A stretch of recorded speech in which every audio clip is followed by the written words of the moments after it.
ഇസ്രയേലും അമേരിക്കയും തമ്മിൽ ഇനിയും ഭാവിയിൽ ഒരിക്കലും ഒരു സംയുക്തമായ സൈനിക നീക്കത്തിന് ഒരുമിച്ച് വരുവാനുള്ള സാധ്യത ഇവിടെ മങ്ങുകയാണ്.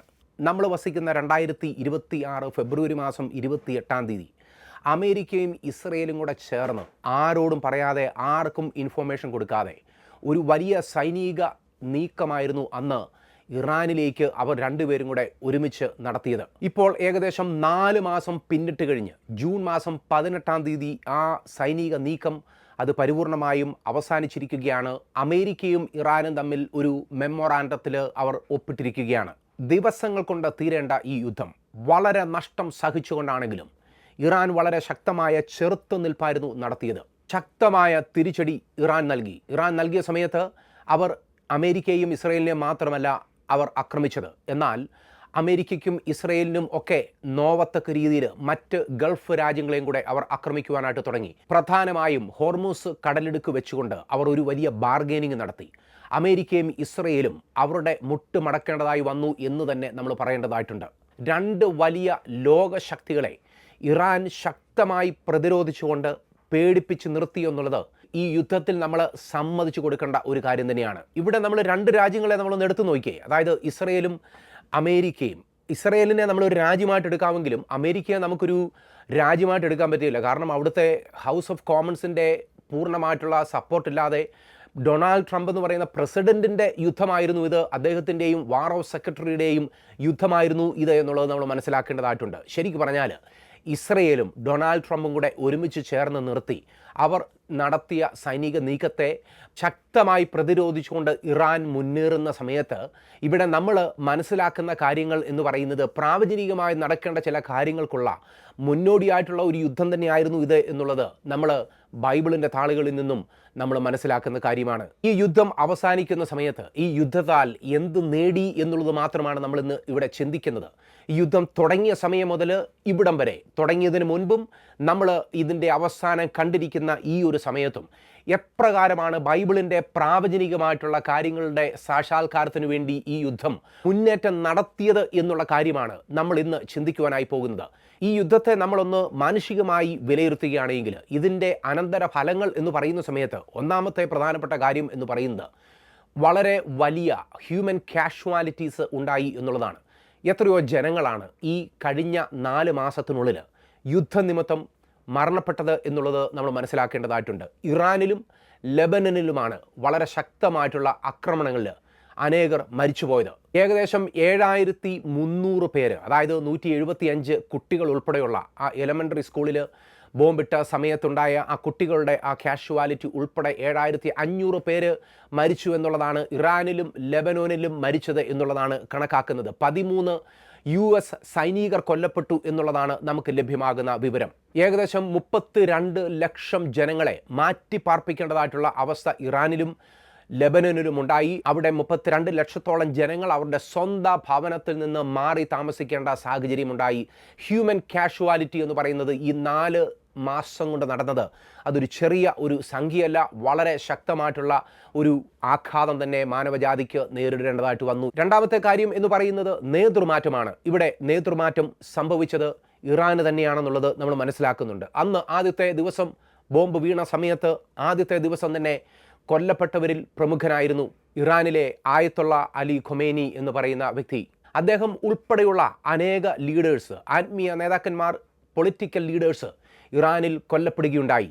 അടുത്തൊരു വലിയ കാര്യമെന്ന് പറയുന്നത് ഒരു സാമ്പത്തിക കയത്തിലേക്ക് ലോകത്തെ കൊണ്ടുവന്ന് ഈ യുദ്ധം എത്തിച്ചു എന്നുള്ളതാണ്. $132 ബില്യൺ ആണ് ലോകത്തുള്ള നമ്മൾ എല്ലാവരും കൂടെ ഉൾപ്പെടെ ഈ ഒരു യുദ്ധത്തിന് വേണ്ടി കോൺട്രിബ്യൂഷൻസ് നടത്തിയത്. അത് നമ്മുടെ പാചകവാതകത്തിൻ്റെയും മറ്റ് ഗ്യാസിൻ്റെയും മറ്റ് പെട്രോളിൻ്റെയും ഒക്കെ രൂപത്തിൽ, അതിൻ്റെ വില വർധനയുടെ രൂപത്തിലാണ് നമ്മളെല്ലാം ഇതിലേക്ക് കോൺട്രിബ്യൂഷൻ നടത്തേണ്ടതായിട്ട് വന്നത്.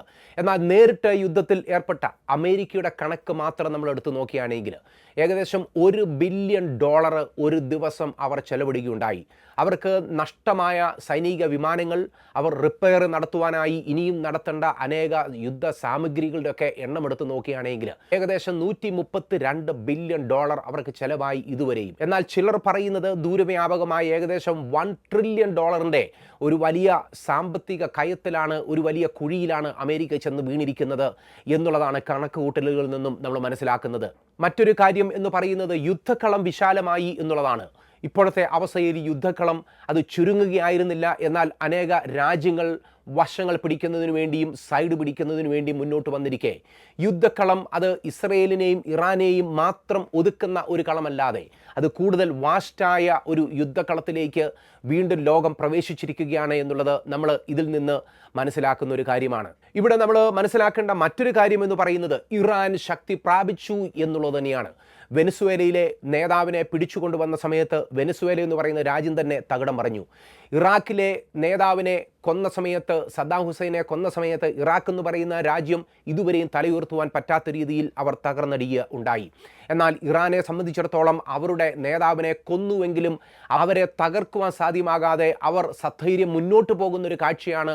എന്തിന് അവരുടെ മുൻപിൽ തന്നെ വന്ന് മുട്ടുമടക്കി, അല്ലെങ്കിൽ അവർ പറയുന്ന കണ്ടീഷൻസിൽ ഈ യുദ്ധം അവസാനിപ്പിക്കേണ്ടി വന്നു എന്നുള്ളതും ഇറാൻ ഈ യുദ്ധത്താൽ ശക്തി പ്രാപിച്ചു എന്നുള്ളത് തന്നെയാണ് മനസ്സിലാക്കേണ്ടത്. ഇറാൻ്റെ ഉള്ളിൽ നടക്കുന്ന ആഭ്യന്തര കാര്യങ്ങളുമൊക്കെ നമ്മൾ മാറ്റി നിർത്തേണ്ടതായിട്ടുണ്ട്. ആ രാജ്യം പഴയതുപോലെ ആകണമെന്നുണ്ടെങ്കിൽ സമയമെടുക്കും. അതിനുവേണ്ടി ഒത്തിരി പ്രോജക്റ്റുകളൊക്കെ അവിടെ വരുമെന്നാണ് നമ്മൾ കേൾക്കുന്നത്. എന്നാൽ ഒരു കാര്യം വളരെ വ്യക്തമാണ്, ഇറാനെ വെനസ്വേലയെ പോലെയോ ഇറാഖിനെ പോലെയോ ഒരു ദിവസം കൊണ്ട് അവരുടെ നേതാവിനെ കൊന്നതുകൊണ്ട് തോൽപ്പിക്കുന്ന രീതിയിൽ അമേരിക്കയ്ക്ക് സാധ്യമായില്ല. എന്നാൽ അവർ ചെറുത്ത് നിന്ന് അവർ അമേരിക്കയെയും ഇസ്രയേലിനെയും പ്രതിരോധത്തിലാക്കി എന്നുള്ളത് തന്നെ നമ്മൾ മനസ്സിലാക്കേണ്ട, സമ്മതിക്കേണ്ട ഒരു കാര്യം തന്നെയാണ്. മറ്റൊരു പ്രധാനപ്പെട്ട കാര്യമെന്ന് പറയുന്നത് ഇസ്രയേൽ ആസ് എ നേഷൻ വളരെയധികം ഭയക്കേണ്ട ഒരു രാജ്യമാണ്. അമേരിക്ക പോലും ഭയക്കേണ്ട ഒരു രാജ്യമാണ്. അമേരിക്കയുടെ സഹായത്തോടു കൂടിയാണ് മുന്നോട്ട് വന്നതെങ്കിലും ഇസ്രയേലിനെ സംബന്ധിച്ചിടത്തോളം അവരുടെ ലക്ഷ്യത്തിൽ നിന്ന് പിന്മാറുവാൻ അവർ ഇപ്പോഴും തയ്യാറാകുന്നില്ല. നമ്മൾ നോക്കണമേ, ഇപ്പോൾ അവിടെ എഗ്രിമെൻ്റ് നടന്നിട്ടുള്ളത് അമേരിക്കയും ഇറാനും മാത്രമാണ്. എന്നാൽ ഇസ്രയേൽ അതിനകത്ത് കൂടുതൽ പങ്കാളിത്തം വഹിക്കുവാനായി താല്പര്യപ്പെടുന്നില്ല. അവർ പരിപൂർണമായി മാറി നിന്നുകൊണ്ട് ഇങ്ങനെയുള്ളൊരു എഗ്രിമെൻറ്റിനെ അവർ നിഷേധിക്കുകയാണ്, അല്ലെങ്കിൽ അവരുടെ യുദ്ധമുന്നേറ്റങ്ങളുമായി മുന്നോട്ട് പോകുമെന്നുള്ള നിലയിലാണ് ഇപ്പോൾ ഇസ്രയേൽ നിൽക്കുന്നതെന്നുള്ളതും ഇവിടെ വെച്ച് നമ്മൾ മനസ്സിലാക്കേണ്ട മറ്റൊരു കാര്യം തന്നെയാണ്. അങ്ങനെ ഇസ്രയേൽ കൂടുതൽ ഭയക്കേണ്ട രാജ്യമായി. എന്നാൽ അതോടൊപ്പം തന്നെ ബെഞ്ചമിൻ നെതന്യാഹുവിൻ്റെ കരിയറിലെ ഒരു പക്ഷേ അവസാനത്തെ പ്രധാനപ്പെട്ട യുദ്ധമായി തീരുവാനും ഈ യുദ്ധത്തിന് സാധ്യതയുണ്ട്. കാരണം ഇസ്രയേലിൽ ഒക്ടോബറിൽ തെരഞ്ഞെടുപ്പ് നടക്കുകയാണ്. ആ തെരഞ്ഞെടുപ്പിൽ ബെഞ്ചമിൻ നെതന്യാഹു വിജയിക്കുമോ എന്നുള്ളത് കണ്ടറിയണം. എങ്ങനെയാണെങ്കിലും ബെഞ്ചമിൻ നെതന്യാഹുവിൻ്റെ നേതൃത്വത്തിൽ ഇനിയും ഒരു വലിയ യുദ്ധത്തിലേക്ക് ലോകം മുന്നോട്ട് പോകുവാനുള്ള സാധ്യത വളരെ കുറവാണ് എന്നുള്ളതും നമ്മൾ മനസ്സിലാക്കുന്ന കാര്യമാണ്. അതുപോലെ തന്നെ മനസ്സിലാക്കേണ്ട മറ്റൊരു കാര്യമെന്ന് പറയുന്നത് ഇസ്രയേൽ കൂടുതൽ ഒറ്റപ്പെട്ടു എന്നുള്ളൊരു കാര്യമാണ്.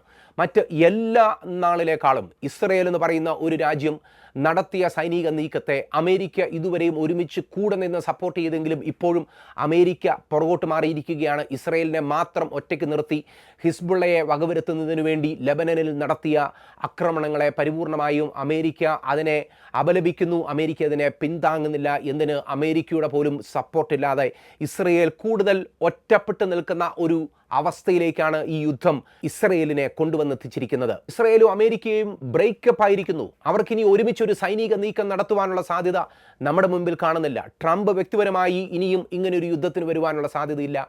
ബെഞ്ചമിൻ നെതന്യാഹുവിൻ്റെ അവസരം ഏകദേശം നഷ്ടപ്പെടുവാനായി പോവുകയാണ്. അങ്ങനെയെങ്കിൽ ഇസ്രയേലും അമേരിക്കയും തമ്മിൽ ഒരു വലിയ ബ്രേക്കപ്പിലേക്കാണ് നടന്നു പോയിക്കൊണ്ടിരിക്കുന്നത്. അമേരിക്കയുടെ വൈസ് പ്രസിഡന്റ് JD വാൻസിൻ്റെ ഒരു പ്രസ്താവന മനോരമയിൽ വന്ന ആ ഒരു വാർത്ത ഇങ്ങനെയാണ് പറഞ്ഞിട്ടുള്ളത്.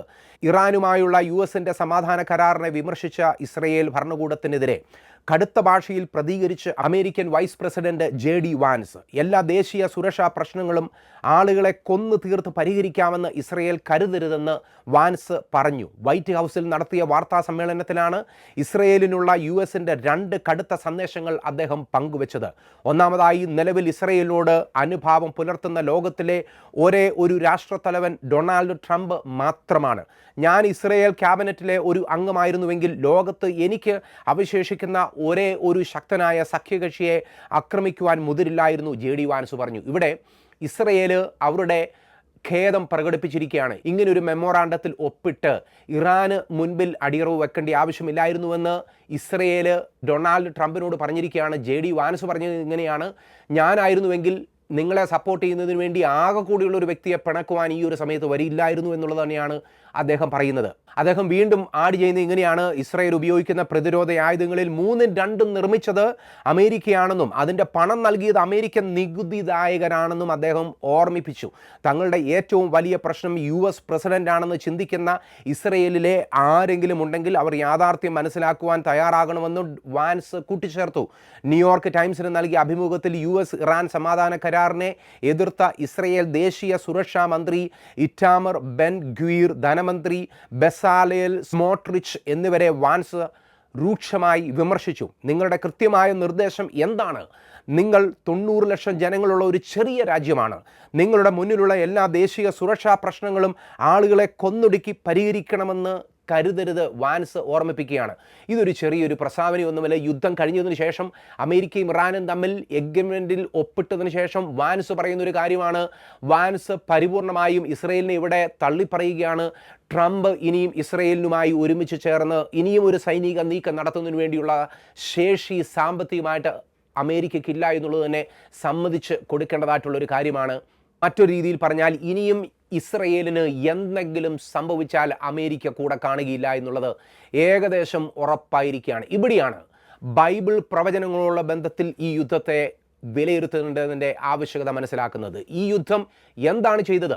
ഇസ്രയേലിനെ കൂടുതൽ ശക്തരാക്കി, ഇറാനെ കൂടുതൽ ശക്തരാക്കി. അമേരിക്ക പിൻവലിയുന്ന ഒരു നയം ഇവിടെ സ്വീകരിച്ചിരിക്കുകയാണ്.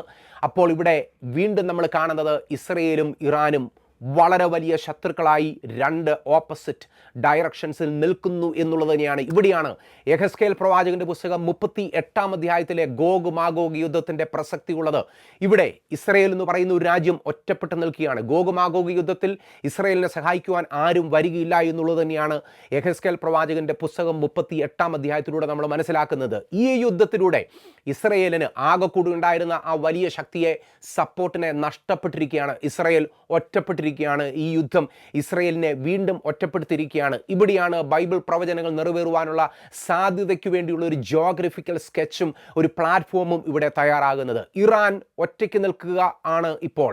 എന്നാൽ ഇറാൻ ഒപ്പം നിൽക്കുന്നതിന് വേണ്ടി മറ്റ് രാജ്യങ്ങൾ ഔദ്യോഗികമായി വന്നിട്ടില്ല എങ്കിലും ഇപ്പോൾ ഇറാന് കൂടെ നിൽക്കുന്നതിന് വേണ്ടി പല രാജ്യങ്ങളും മുന്നോട്ട് വരും എന്നുള്ളത് തന്നെയാണ് മനസ്സിലാക്കുന്നത്. ഞാൻ പറയുന്നതല്ല, വാർത്തകളുടെ അടിസ്ഥാനത്തിൽ പറയുന്നതല്ല, ഇപ്പോൾ നമ്മുടെ മുൻപിൽ നടന്ന യുദ്ധത്തെ ഇവാലുവേറ്റ് ചെയ്യുന്നതുമല്ല, ദൈവവചനത്തിൻ്റെ അടിസ്ഥാനത്തിൽ യെഹെസ്കേൽ പ്രവാചകന്റെ പുസ്തകത്തിൽ വളരെ വ്യക്തമായി പറയുന്ന കാര്യമാണ്. അതായത് റഷ്യ ഇസ്രയേലിന് നേരെ വരും. റഷ്യ ഇസ്രയേലിന് നേരെ വരുന്ന സമയത്ത് റഷ്യയുടെ കൂടെ, അല്ലെങ്കിൽ അതിനൊരു വടക്കൻ ശക്തി എന്നാണ് പറയുന്നത്, റഷ്യയുടെ കൂടെ വരുന്ന പ്രധാനപ്പെട്ട രാജ്യമായിരിക്കും ഇറാന്, സിറിയ, ലിബിയ, ചില ആഫ്രിക്കൻ രാജ്യങ്ങൾ, തുർക്കി, ഒരു പക്ഷേ ചില യൂറോപ്യൻ രാജ്യങ്ങൾ ഒരുമിച്ച് ചേർന്ന് ഇസ്രയേലിനെതിരെ ഒരു സൈനിക നീക്കം നടത്തുവാനുള്ള വളരെ ശക്തമായിട്ടുള്ള പ്രവചനമാണ് ദൈവവചനത്തിൽ എഴുതി വെച്ചിട്ടുള്ളത്. ഈ യുദ്ധത്തോടുകൂടെ ആ പ്രവചനത്തിൻ്റെ പ്രസക്തിയാണ് ഏറ്റവും കൂടുതൽ അത് തെളിഞ്ഞു വരുന്നത് എന്നുള്ളത് നമ്മൾ മനസ്സിലാക്കേണ്ട കാര്യമാണ്. ചുരുക്കം പറയുകയാണെങ്കിൽ ഇങ്ങനെയുള്ളൊരു യുദ്ധം തുടങ്ങിയത് മുതൽ അവസാനം വരെ നമ്മൾ എടുത്തു നോക്കുകയാണെങ്കിൽ നമ്മളിപ്പോൾ ഇറാൻ തകർന്നു എന്നുള്ള ആ ഒരു കാര്യമായിരുന്നു സോഷ്യൽ മീഡിയയും മാധ്യമങ്ങളും എല്ലാം വളരെ ശക്തമായി കൊണ്ടാടിയത്. എന്നാൽ യുദ്ധം തീർന്നു, ഇറാൻ അവസാനിച്ചിട്ടില്ല, ഇറാൻ അവസാനിക്കാൻ പറ്റുകയില്ല. കാരണമെന്ന് പറയുന്നത് ഇറാനും റഷ്യയും ചേർന്ന് ഇസ്രയേലിന് നേരെ വരണ്ട ഒരു സൈനിക നീക്കം ബൈബിളിൽ കിടക്കുന്നുണ്ട്. അതുകൊണ്ട് തന്നെ ഇറാനെ നശിപ്പിക്കുവാൻ ഇസ്രയേലിന് ഈ യുദ്ധത്തിലൂടെ സാധ്യമാവുകയില്ല. ഈ യുദ്ധക്കളത്തിൽ റഷ്യ മുന്നോട്ട് വരും എന്നുള്ളത് തന്നെ വളരെ സുനിശ്ചിതമായിട്ടുള്ളൊരു കാര്യമാണ്. അത് ഒരു പക്ഷേ ആരും നനയ്ക്കാത്ത സമയത്ത്, ആരും ചിന്തിക്കാത്ത സമയത്തായിരിക്കും അങ്ങനെയുള്ളൊരു യുദ്ധം നടക്കുന്നത്. അത് 3-ാം ലോക മഹായുദ്ധമായിരിക്കും, ഗോഗ് മാഗോഗ് യുദ്ധമായിരിക്കും. അത് നടക്കുക തന്നെ ചെയ്യും. ഇസ്രയേലിനെ തകർക്കുന്നതിന് വേണ്ടി ലോകരാജ്യ ശക്തികളുടെ ഒരു സംയുക്ത നീക്കം നടത്തുക തന്നെ ചെയ്യും. വടക്കൻ ആർമീസ് ഒരുമിച്ച് ചേർന്നുവെന്ന് ഇസ്രയേലിനെ ബഹിഷ്കരിക്കുന്നതിന് വേണ്ടി, ഇസ്രയേലിനെ കൊള്ളയടിക്കുന്നതിന് വേണ്ടി, ഇസ്രയേലിൻ്റെ ധനത്തിലും ഇസ്രയേലിൻ്റെ റിസോഴ്സുകളിലും ആകൃഷ്ടരായി അവർ ഇസ്രയേലിൻ്റെ കുന്നുകളിൽ വരും എന്നുള്ളത് തന്നെയാണ് ബൈബിൾ പ്രവചനം എന്ന് പറയുന്നത്. അങ്ങനെ വരുന്ന സമയത്ത് നടക്കുന്ന കാര്യം എന്ന് പറയുന്നത് ഇസ്രയേലിനൊപ്പം നിൽക്കുന്നതിന് വേണ്ടി അന്ന് സാക്ഷാൽ യഹോവയായ ദൈവം തന്നെ ഇറങ്ങി വരും എന്നുള്ളത് തന്നെയാണ് ബൈബിളിൽ നിന്ന് നമ്മൾ മനസ്സിലാക്കുന്ന കാര്യം. ഈ യുദ്ധം അവസാനിക്കുന്ന സമയത്ത് വീണ്ടും നമ്മുടെ പ്രത്യാശ അത് വർദ്ധിക്കേണ്ട സമയമാണ്. ബൈബിളിൻ്റെ വാക്കുകൾ ശ്രദ്ധിക്കേണ്ട സമയമാണ്. ബൈബിളിൽ പറഞ്ഞിട്ടുള്ള കാര്യങ്ങൾ അത് എത്രയും കൃത്യമായി നിറവേറും എന്നുള്ളതിൻ്റെ ഒരു ഉറപ്പുകൂടിയാണ് ഈ യുദ്ധത്തിൻ്റെ അവസാന സമയത്തേക്ക് വന്നിരിക്കുന്നത്. ഈ യുദ്ധം സമ്മാനിച്ചിരിക്കുന്നത് ഇസ്രയേലിൻ്റെ ഒറ്റപ്പെടൽ മാത്രമാണ്. ഇവിടെ ആരെങ്കിലും ഒറ്റപ്പെട്ടിട്ടുണ്ടെങ്കിൽ ഇസ്രയേൽ മാത്രമാണ്. ഇസ്രയേലിനെ ചുമക്കുന്ന എല്ലാവർക്കും ഇസ്രയേൽ കഠിനമേറിയ ഒരു ശിലയായിരിക്കും എന്നുള്ളത് തന്നെയാണ് നമുക്ക് മനസ്സിലാക്കുവാൻ സാധ്യമായി തീരുന്നത്. അത് അമേരിക്കയാണെങ്കിലും ഇസ്രയേലിനെ സപ്പോർട്ട് ചെയ്യുന്നതിന് വേണ്ടി ആര് മുന്നോട്ട് വന്നാലും ഇനിയും മുന്നോട്ടുള്ള കാലങ്ങളിൽ അത് അവർക്ക് സുഗമമായിരിക്കുകയില്ല എന്നുള്ളത് തന്നെ നമ്മൾ മനസ്സിലാക്കേണ്ടതായിട്ടുണ്ട്. ഇസ്രയേലിനെ നശിപ്പിക്കുവാനും സാധ്യമാവുകയില്ല. ഇസ്രയേലിലൂടെ ദൈവത്തിൻ്റെ ഒരു വലിയ മഹാപദ്ധതി ഈ ഭൂമിയിൽ ദൈവം അൺവെയിൽ ചെയ്യുവാനായി പോവുകയാണ്. ഇസ്രയേലിനെ തകർക്കുവാനോ ഇറാനെ ഈ നിമിഷം നശിപ്പിക്കുവാനോ സാധ്യമാവുകയില്ല. എന്നാൽ സകലതും ഒരു അവസാനത്തെ യുദ്ധത്തിന് വേണ്ടി കാത്തിരിക്കുകയാണ്. അതെ, നമ്മുടെ മുൻപിൽ ഇനി യുദ്ധങ്ങൾ നടക്കുന്നതിന് വേണ്ടിയുണ്ട്. പ്രധാനപ്പെട്ട ചോദ്യം, യേശു ക്രിസ്തു തൻ്റെ രാജ്യത്വം ഈ ഭൂമിയിൽ സ്ഥാപിക്കുന്നതിന് വേണ്ടി വരുന്ന സമയത്ത് ഈ യുദ്ധങ്ങളുടെ എല്ലാം കലാശമായി യേശു ക്രിസ്തു തൻ്റെ രാജ്യത്വം ഈ ഭൂമിയിൽ സ്ഥാപിക്കുവാനായി വരികയാണ്. അവിടെ നമുക്ക് ഒരു സ്ഥാനം വേണമെന്നുണ്ടെങ്കിൽ യേശു ക്രിസ്തുവിനെ നമ്മുടെ ഹൃദയത്തിൽ സ്വന്തം രക്ഷിതാവും കർത്താവുമായി സ്വീകരിക്കുക. യുദ്ധം നമ്മളോട് പറയുന്ന ഒരു കാര്യമുണ്ടെങ്കിൽ യേശുവിൻ്റെ വാക്ക്, യേശുവിൻ്റെ വാഗ്ദത്തം, യേശുവിൻ്റെ രാജ്യത്വം അത് നിലനിൽക്കുക തന്നെ ചെയ്യും. അത് പൂർത്തീകരിക്കപ്പെടുക തന്നെ ചെയ്യും. കാലതാമസം നമ്മുടെ ജീവിതത്തിൽ വരരുത്. ഇപ്പോഴാകുന്നു രക്ഷാദിവസം, ഇപ്പോഴാകുന്നു സുപ്രസാദകാലം. യേശു ക്രിസ്തുവിൻ്റെ നിത്യരാജ്യത്വം ഈ ഭൂമിയിൽ പ്രത്യക്ഷപ്പെടുവാൻ സമയമായിരിക്കുന്നു. യേശുവിനെ ഹൃദയത്തിൽ സ്വീകരിച്ചാലും യേശു ക്രിസ്തുവിൻ്റെ വരവിന് വേണ്ടി കാത്തിരുന്നാലും കർത്താവ് നമുക്കതിനുള്ള കൃപ നൽകുമാറാകട്ടെ. ജീവിക്കുന്ന